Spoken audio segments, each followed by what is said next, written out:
Alhamdulillah, wassalatu wassalam ala rasulillah, wa ala alihi wa sahbihi wa man walah, wa ba'd. Chers auditeurs, lors de notre dernière rencontre, nous avons parlé de la purification et ses différentes catégories, et nous avons vu que la purification est la clé de la prière. Nous allons donc voir dans l'assise d'aujourd'hui quelques questions concernant les ablutions ainsi que leur description, incha'Allah ta'ala. Tout d'abord, qu'est-ce que les ablutions? Les ablutions désignent le fait de vouer l'adoration à Allah en utilisant de l'eau pure pour se laver 4 membres, qui sont le visage, les mains, la tête et les pieds, de la manière décrite dans la législation. Lorsque le musulman veut prier, s'il se trouve en état d'impureté mineure, après avoir dormi ou après avoir fait ses besoins, il doit alors obligatoirement faire les ablutions, comme Allah subhanahu wa ta'ala l'a ordonné dans son noble livre. Et le prophète sallallahu alayhi wa sallam a dit, lorsque l'un d'entre vous est en état d'impureté, Allah n'accepte de lui aucune prière jusqu'à ce qu'il fasse les ablutions. Ceci est donc une condition de validité de ta prière. Et avant de passer à la description des ablutions, il est nécessaire de souligner que celui qui a perdu les ablutions en faisant ses besoins, il doit alors, après avoir fait ses besoins, laver ses parties intimes avec de l'eau ou bien avec du papier hygiénique ou autre chose semblable. S'il se lave avec de l'eau, il devra alors se laver jusqu'à faire disparaître toute trace du passage de l'impureté de l'urine ou des selles. Et s'il a recours au papier hygiénique, il devra alors en utiliser au moins 3 morceaux, ou plus, si cela est nécessaire. Quant à celui qui a perdu les ablutions suite à un vent, alors il ne lui est pas demandé de laver ses parties intimes, et cela n'est pas légiféré. Il fait aussi partie des conditions de validité des ablutions, de retirer tout ce qui empêche l'eau d'atteindre le corps, à l'exemple de la cire, de la peinture, du vernis, de la pâte, ou autre chose semblable qui peuvent se trouver sur les membres des ablutions et qui peuvent empêcher l'eau de passer. Et le musulman ne doit pas être négligent à ce sujet. Toutefois, il ne doit pas non plus exagérer. C'est-à-dire que s'il y a un simple point et qu'il est difficile de le faire partir, ceci est excusé, incha'Allah ta'ala. Mais ce qui est demandé est de retirer globalement ce qui empêche l'eau de passer. Passons maintenant à la description des ablutions, qui sont à accomplir obligatoirement dans l'ordre suivant et de façon successive. Premièrement, tu dois avoir l'intention de faire les ablutions. Et cette intention se trouve dans le cœur, elle n'est en aucun cas prononcée par la langue car ceci n'est pas légiféré.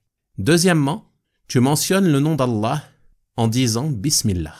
Troisièmement, tu te laves les mains jusqu'au poignet à 3 reprises. Et ce premier lavage est recommandé. Quatrièmement, tu te rinces la bouche et le nez avec de l'eau à 3 reprises. Cinquièmement, tu te laves le visage à 3 reprises. Et en largeur, le visage est ce qui est compris entre les 2 oreilles. Et en hauteur, du sommet du front jusqu'au bas du menton. Sixièmement, tu laves ensuite à 3 reprises ta main droite puis ta main gauche, de l'extrémité des doigts jusqu'au coude, qui doivent aussi être lavés. Et c'est une erreur de penser qu'il ne faut laver ici que les avant-bras, comme le font nombre de musulmans et qui ne lavent pas leurs mains, pensant que le premier lavage était suffisant. Or, c'est durant ce lavage que tu dois obligatoirement te laver les mains, des extrémités des doigts jusqu'au coude. Quant au lavage précédent que l'on a mentionné, après la mention du nom d'Allah, celui-ci est recommandé. Septièmement, tu mouilles tes 2 mains, puis tu les fais passer sur ta tête, en commençant par le sommet du front, c'est-à-dire là où les cheveux commencent généralement à pousser, puis tu les fais aller jusqu'à ta nuque sans essuyer ta nuque. Tu ramènes ensuite tes mains jusqu'à l'endroit par lequel tu as commencé. Et la tête, comme vous l'avez entendu, n'est pas lavée mais seulement essuyée une seule fois. Huitièmement, il en est de même pour les oreilles. Il n'est pas demandé de les laver mais seulement de les essuyer une seule fois. Tu passes donc tes index dans le conduit des oreilles et avec tes pouces, tu essuies l'arrière de tes oreilles. Et il ne t'est pas demandé de frotter ni de laver entièrement tes oreilles. C'est seulement un simple essuyage qui est légiféré.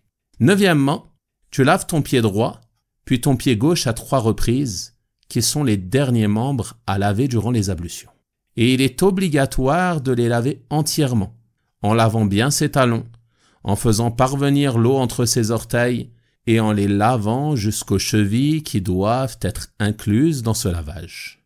Et c'est ainsi que le prophète sallallahu alayhi wa sallam faisait les ablutions. Et il est permis de ne laver chaque membre qu'une ou 2 fois, comme le faisait parfois le messager d'Allah sallallahu alayhi wa sallam. Une fois que tu as terminé, il est recommandé pour toi de dire « Ashhadu an la ilaha illallah, wahdahu la sharika lah, wa ashhadu anna Muhammadan abduhu wa rasuluh » qui signifie « J'atteste qu'il n'y a pas de Dieu digne d'être adoré sauf Allah, seul sans associé, et j'atteste que Muhammad est son serviteur et son messager. » Le prophète sallallahu alayhi wa sallam a dit « Personne parmi vous ne fait les ablutions et les parfaits, puis prononce ces paroles sans qu'on ne lui ouvre les 8 portes du paradis, et il y entrera par celle qu'il voudra. » Ceci est donc un mérite immense à ne pas négliger. Et il est aussi recommandé, pour celui qui le souhaite, de faire 2 unités de prière après les ablutions. Le prophète sallallahu alayhi wa sallam a dit « Nul parmi vous ne fait les ablutions et les parfaits, puis prie 2 unités, durant lesquelles il rassemble son cœur et son visage, sans que le paradis ne lui soit garanti. » Enfin, sachez qu'il convient à chacun d'entre nous de s'appliquer dans les ablutions, et de ne pas les négliger. Et celui qui s'y applique obtiendra de nombreux mérites à l'exemple de ceux mentionnés dans les 2 hadiths précédents. Et tu pourras aussi obtenir le pardon de tes péchés. En effet, après avoir enseigné la façon de faire les ablutions, le prophète sallallahu alayhi wa sallam a dit « Celui qui fait ses ablutions de cette manière, ses péchés passés lui seront pardonnés. » Je demande donc à Allah subhanahu wa ta'ala de nous placer parmi ceux qui accomplissent sincèrement pour lui les ablutions de la meilleure manière, suivant en cela le meilleur des hommes, Muhammad ibn Abdillah, sallallahu alayhi wa sallam. On va donc s'arrêter là pour aujourd'hui. Wa sallallahu wa sallama wa baraka ala nabiyyina Muhammad wa ala alihi wa sahabatihi ajma'in. Walhamdulillahi rabbil alamin.